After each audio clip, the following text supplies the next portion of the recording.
ফুলকপিটাকে ভেজে নিচ্ছি অল্প, আর আগে তো একটু ভাপিয়ে নিচ্ছি বলেছি তোমাদেরকে।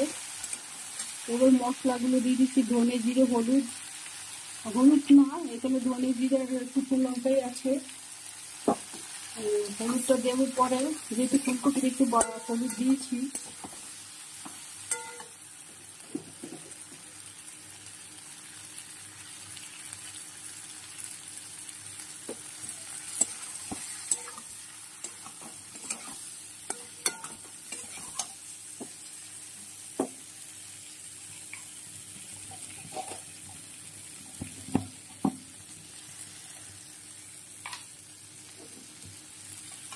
গ্যাসের মধ্যে না হাওয়া লাগিয়ে জানলাটা খোলা, না খুললেও মুশকিল।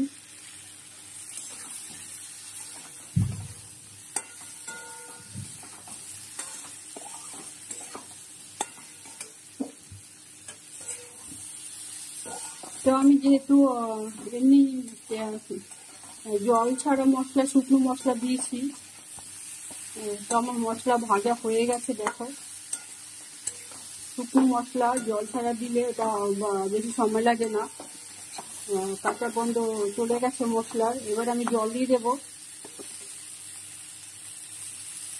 তোমাদের কার ভালো লাগে ফুলকপি দিয়ে এরকম মাছের ঝোল খেতে আমাকে কমেন্টস করে জানিও।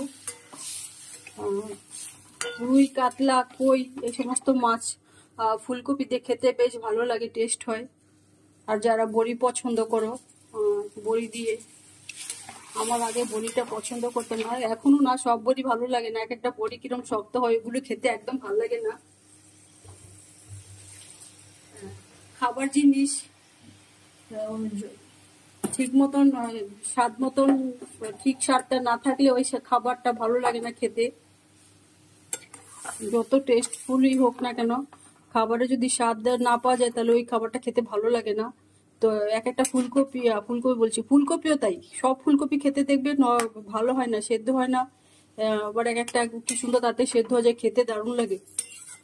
বড়িও তাই, একটা বড়ি কিরকম জানি হয়, আবার এক একটা বড়ি খেতে খুব ভালো, যেমন এই বড়িটা খুব ভালো। যাই হোক, আমি দিয়ে দিচ্ছি, যেহেতু ফুটে গেছে বড়ি আর মাছ দিয়ে দিচ্ছি।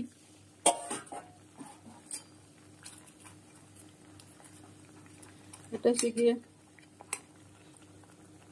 বড়িটা ভাজা, আমার ক্যামেরাতে একটুখানি বেশি কালার দেখায়, যতটা কালার দেখায় সরাসরি মানে এতটা করার না। হলুদ ব্রাউন কালার যেরকম তার থেকে একটু হালকা আছে।